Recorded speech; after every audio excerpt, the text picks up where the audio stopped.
So, I have a confession to make. I used to live in Florida, specifically Central Florida, for most of my childhood until I left for college. And naturally, as a member of a middle-class family in Central Florida, we visited the theme parks a lot. In fact, we visited all of the major theme parks at least once.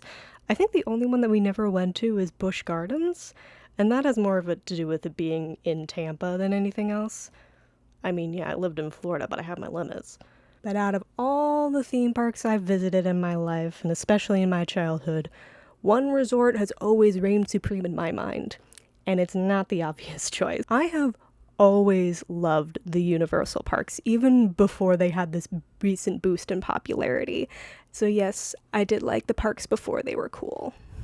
And because of that, I have a pretty big reason to be excited right now.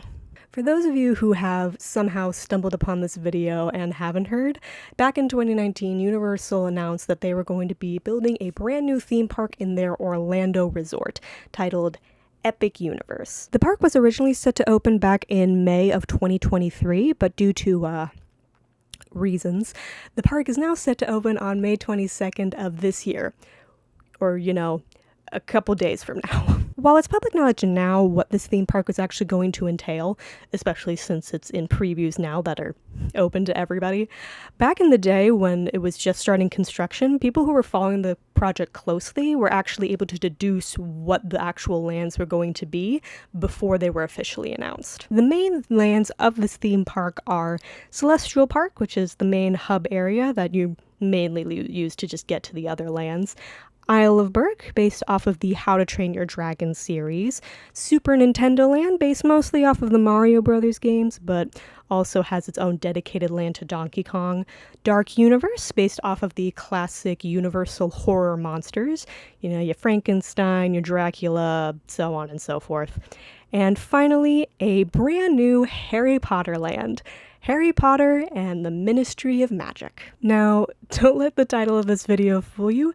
I am very excited for this new theme park.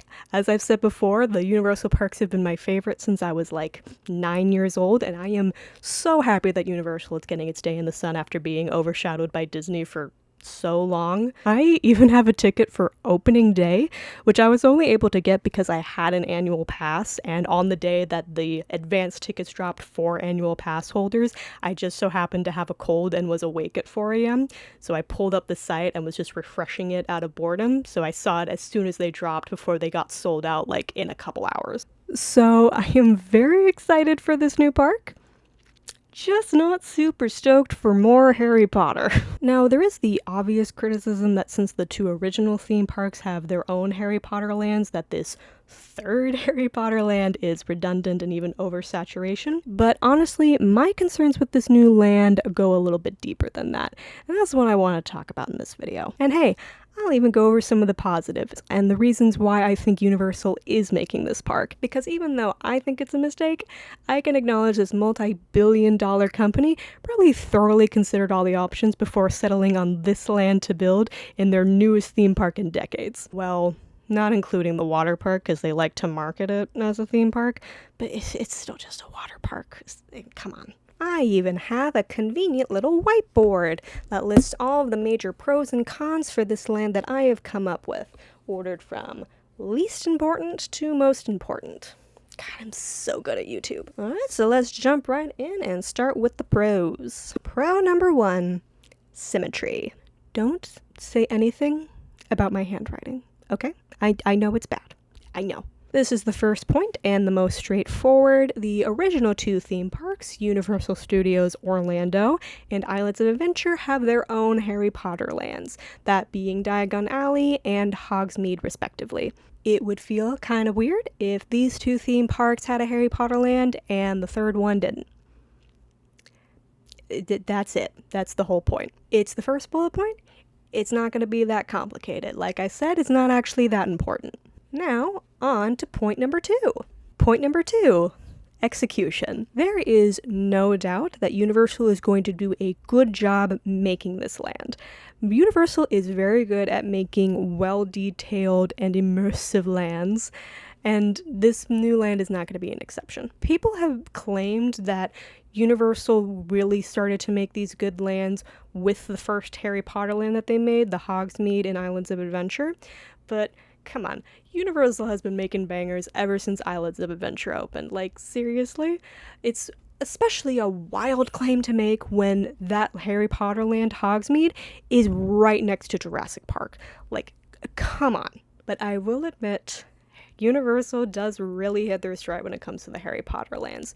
You can tell that these lands were made by people who are so creative and so passionate about the source material that they really know their stuff and know how to execute correctly. I have no doubt that the creatives will really knock this land out of the park. And from what I've seen from people who have gone to the previews, that really is the case. I mean, just the architecture and some of the intricate designs of this land, it's just breathtaking in some cases. And the only issues that I've seen with it so far, and the complaints that I've seen from people, is that it's kind of small, and that also the main ride of the area isn't performing that consistently. But there is an expansion plot that's right next to this land that is most likely going to be an expansion for Harry Potter, and the main ride seems to be performing better.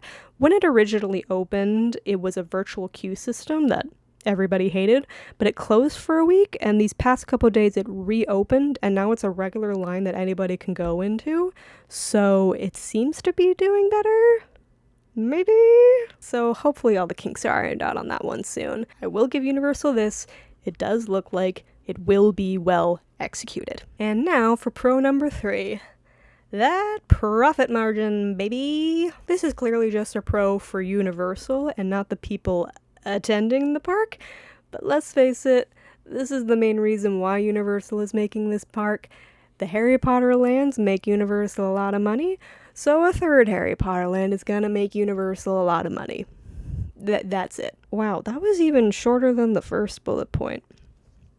I have a feeling this video is not going to be very positive. Alright then, let's get into the negatives now. Con number 1. Symmetry.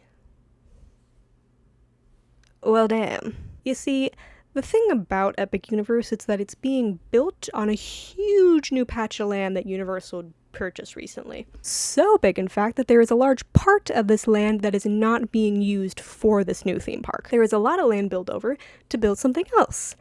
Now, this could be used for something like another water park, a bigger city walk, maybe even some new experimental form of entertainment, but it's most likely going to be a 4th theme park. Now, even if that is what it's being used for, it's going to be years and years before this actually happens. But it does make sense for Universal's plans for the Orlando resort. Universal has been pushing real hard these recent years to be a legitimate rival to Disney. They want to be the new destination that people go to Orlando to visit and have Disney be the add-on park. This is especially true in one of their recent promotions for Epic Universe, where one of the creatives literally said, "This gives us the opportunity to bring people to Universal Orlando for an entire week of the most incredible experiences they can imagine." They clearly want the top spot, but in order to do that, they have to have at least the same amount of offerings that Disney has. And if they build one more theme park after Epic Universe, suddenly they have the same amount of gates that Disney has. However, going back to symmetry, you might see where a couple issues come up with this. If they build a 4th theme park and it's the only park that doesn't have a Harry Potter land in it, that would feel very weird. Even weirder than the 1 out of the 3 theme parks not having a Harry Potter land. But including another Harry Potter land in this theoretical 4th theme park has its own set of issues. Not even considering the overabundance of more Harry Potter, just think of the logistics for just a second. Now, the 3 current lands already represent Hogwarts/Hogsmeade, Diagon Alley, and now the Ministry of Magic and the Fantastic Beasts movies with this new land.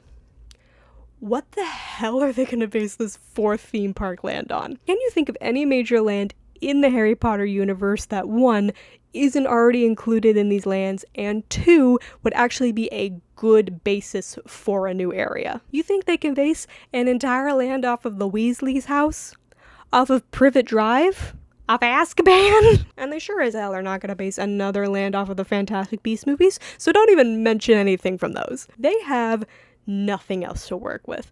Setting the standard of a new Harry Potter land in each of the Orlando theme parks is not sustainable. And now for con number 2.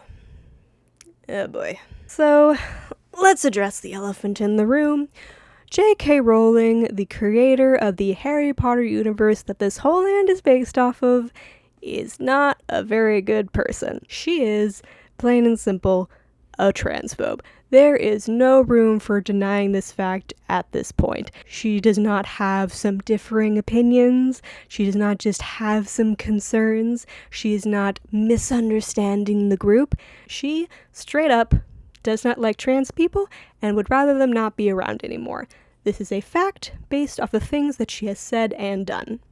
That's it. And my issue with the relationship between Joanne and Universal isn't even that she's going to be making a ton of money off of this, although I don't love that fact either. She already has a ridiculous amount of money, and she will for the rest of her life, unless she does something really stupid. And a few extra $1 million is not going to make a difference at this point. And she is going to be putting her money towards terrible causes at this point, no matter what. My true concern about this relationship is the extra attention that this land will put on the series.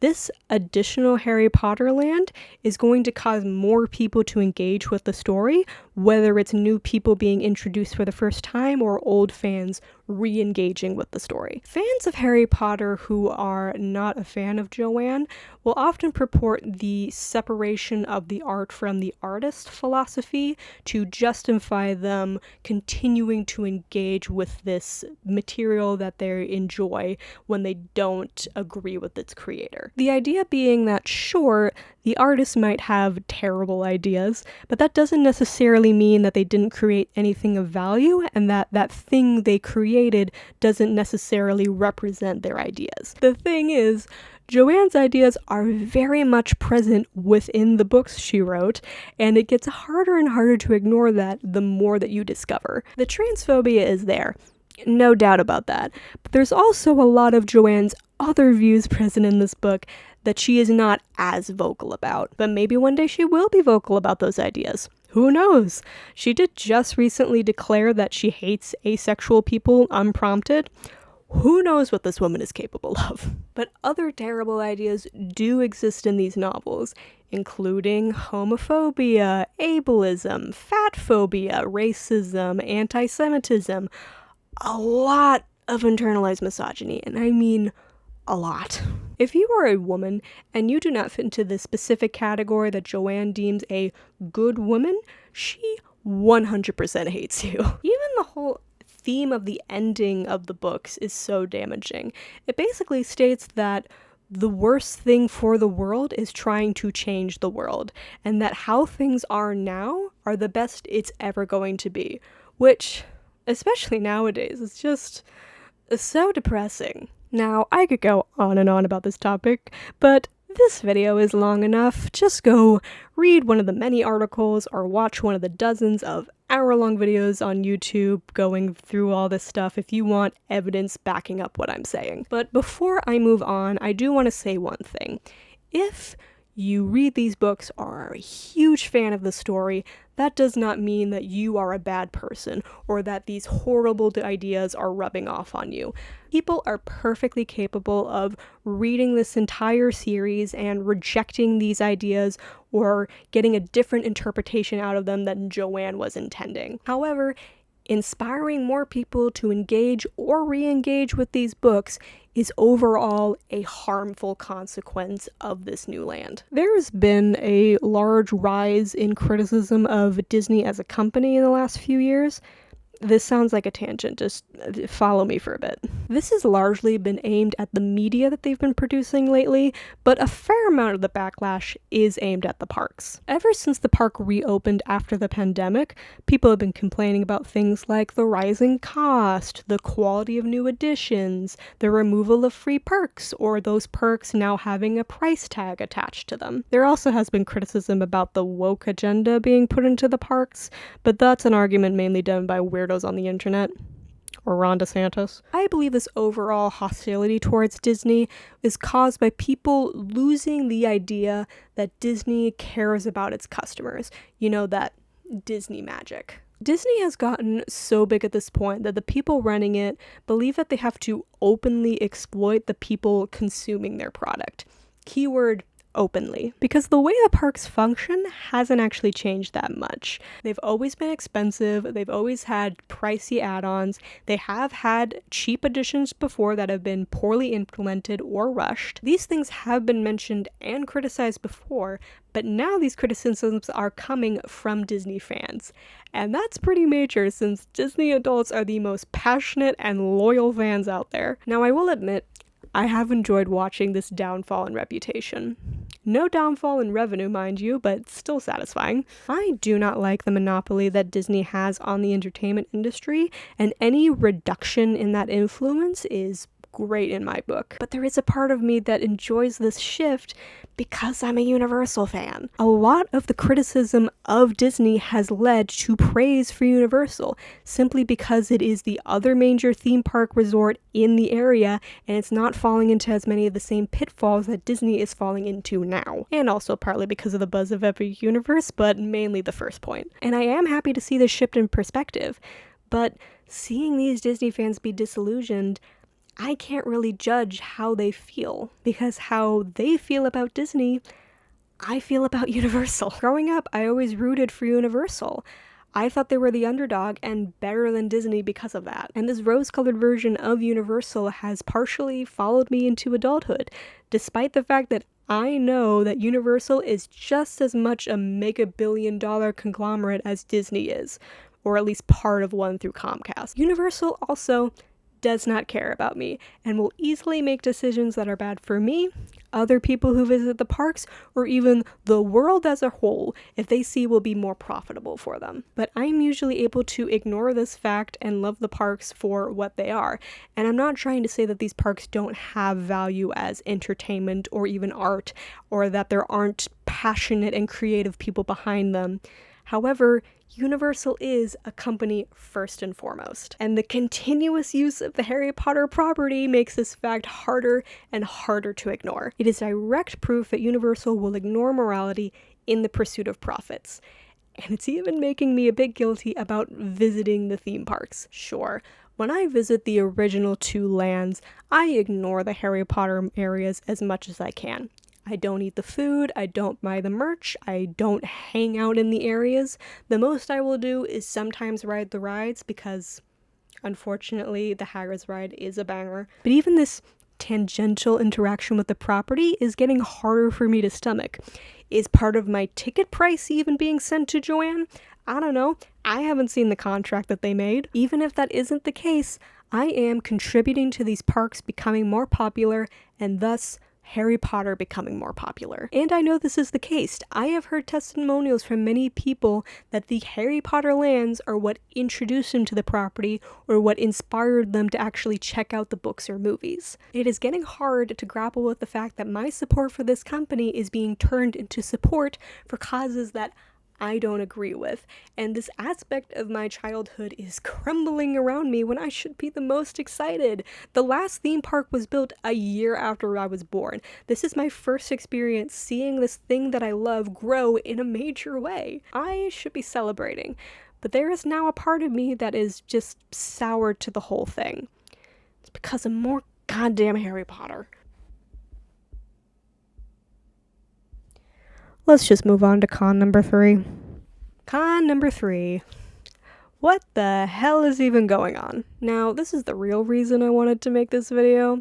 Joanne is probably the most important reason in all honesty, but everybody has talked about her at this point, and I don't really think my 2 cents are all that necessary, besides the obligatory mention I did in the last point. What I really want to talk about now is the whole premise surrounding this land. Now, keen listeners out there might have picked up in my earlier descriptions that the name of this land is the Wizarding World of Harry Potter Ministry of Magic, and that the land itself is based off of the Fantastic Beasts movies. However, the first Fantastic Beasts movies do not have a Ministry of Magic because they take place in the US. So what gives? Well, the land is actually set in Paris, since the second movie partially takes place there. Maybe even the third. Who knows? I haven't watched either the second or third movie, and I sure as hell ain't watching them now. Not even for you. Anyway, people who are familiar with these movies might think, based on this information alone, that it takes place in the French Ministry of Magic, since that is a thing that exists in this world. But no, it's named after the British Ministry of Magic, because that is where the ride in the land takes place. Are you following me so far? This sounds a bit weird, especially since the land is named after the ride and not the land, but there is a built-in explanation as to why these two separate areas are in the same land, at least. The ride has a Floo powder network at its entrance that is supposed to represent you traveling from Paris to London. Those of you that I am introducing this park to might be thinking, well, Dylan, this is kinda weird, but it's not weird enough to make an entire video about. Why are you making such a stink over it? I mean, it just seems like they started conceptualizing a land for the Fantastic Beasts movies, and then those movies started not doing well, and so they pivoted halfway through and based the ride off of the movies that people actually like. So that way, people still want to actually visit this brand new theme park land. Sure, it's a bit sloppy, but it's not that bad. Well, thoughtful viewers, let me assure you, it is so much more confusing than that. You see, the ride, the Battle at the Ministry, that's the name of it, takes place in Britain shortly after the events of the original movies. Not after the epilogue, like shortly after the battle at Hogwarts. Specifically, it's the trial of Dolores Umbridge, so it's the late 90s, maybe early 2000s that this takes place. However, the rest of the land is themed to the Fantastic Beasts movies, which takes place in the 1920s. Huh? Does Floo powder make you travel through time now? What is even happening here? I cannot understand this decision. I can understand why they would want to theme the ride off of the original movies. I do not think people would actually want to visit this land if it was entirely Fantastic Beasts. But why not have the rest of the land just take place during the same time period? It would not change that much. This just comes off as convoluted and confusing. One possible explanation that I've seen floating around is that in the entrance to the land itself, there is a time turner built into the architecture of the arch, which I think is supposed to represent the time travel shenanigans that is happening here. But that just explains how we're getting to the 20s when we're going through the portal. How does that have anything to do with us traveling from Paris to London? Is time just loose in general in this area? It doesn't make any sense. I believe that this was done solely for the show that takes place in the land, which is the only other attraction there. It is a circus show that features some of the creatures from the Fantastic Beasts movies, and also, slight spoilers for anyone who cares, a brief video appearance of Eddie Redmayne as Newt Scamander. These are the only things that people actually like from these movies, so they probably felt compelled to include them somewhere. And Newt Scamander especially cannot be included unless the 20s are involved somehow. But if that's the case, just have the time turner shenanigans happen during the show. Sure, it might feel convoluted or forced, but worst case scenario, it just ruins this show, which is a hell of a lot better than screwing up the rest of the land. I just don't know who this was made for, because people who aren't fans of Harry Potter are going to find this jarring. This group will write this off as magic mumbo jumbo and not find it very impressive, which is not great advertising for this thing that you rely on a lot for profits. On the other hand, people who are fans of the series will also not like this decision. They know the rules and how the magic works, and they will know that this is just straight up wrong and be pissed off. It is a lose-lose situation based on a decision that did not have to be made. Now, I know that this is still not that big of a deal. It is a single story element in one land of a park that I am otherwise very excited for. I probably wouldn't want to visit this area anyway, even if I thought it was perfectly designed. So why am I so bothered? I am so bothered because this story element is an integral part of this land, and thus an integral part of Epic Universe. It is ingrained into the park, and it's definitely too late for it to change now. It's not like a bad food item or a disappointing ride, something that you can ignore or that you have hope they'll someday change later.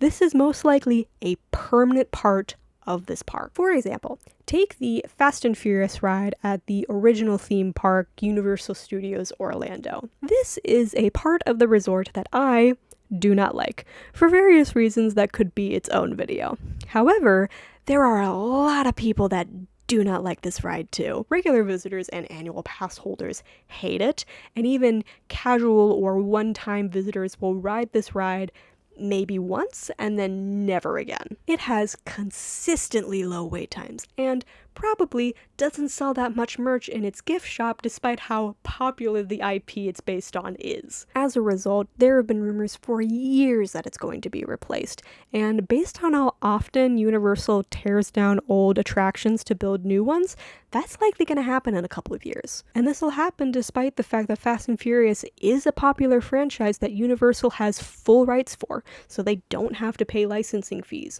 What's probably going to happen is that they'll either replace this bad Fast and Furious ride with a good Fast and Furious ride, or put Fast and Furious somewhere else in the parks. People have actually been theorizing that since they're tearing down the Hollywood Rip Ride Rockit roller coaster, that they are going to replace that attraction with another roller coaster themed to Fast and Furious. Whatever the case, this ride is going to go away because it is a simple fix that, while it will cost money in the short term, will overall benefit the park. But this strange framing device in the new Harry Potter land is not a simple fix. If Universal were to change it, they probably wouldn't see a return on investment. Even if a lot of people do not like the story element, it's probably not going to cause a lot of people to just not visit the land because of this one element alone.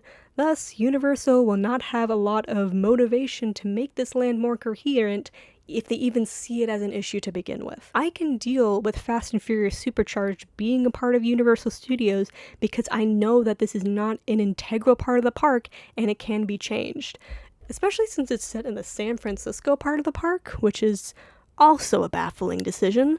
Like, does anybody think of San Fran when they think of Fast and Furious? I'm actually curious as to why it's there. Change is a part of theme parks. It's like that famous Walt Disney quote about how Disneyland will never be finished, because theme parks are constantly about changing and improving with the times. The fact that they do strive to improve and explore new technology is part of the magic of theme parks, but this element of change cannot be a part of the Wizarding World of Harry Potter Ministry of Magic. This is how this area of the park is going to be for its entire existence. I just have to deal with that fact. And that kind of sucks. Well, that's all I wanted to talk about. Thanks for listening to me rant. I just had to get these thoughts out there somewhere, even if it's just into the ether. I have been talking about this park so much with the people in my life, and I'm trying not to be too annoying, so I just wanted to get these thoughts out there, even if no one's listening. For those of you who are still here, how do you feel about the things that I've said? Do you agree? Do you disagree? Please let me know in the comments below. I'm very interested, especially if you disagree with me. I just love talking about things that I care about, even if we don't see eye to eye on things, as long as you're respectful. Even if you're not respectful, I'll still accept your comments. I won't engage with them, but it'll help to boost this video in the algorithm, especially since it's my first one. And hey, I am visiting this park in 2 days, so maybe I'll make a follow-up video saying that I was completely wrong about everything I said, and it is a perfect land. Probably not. Especially all the stuff I said about Joanne, but I might make a vlog about how opening day is, even if nobody asks for it. It sounds like fun. One more time, thank you all so much for watching, and I hope you will watch my next video, even if it has nothing to do with theme parks. Bye!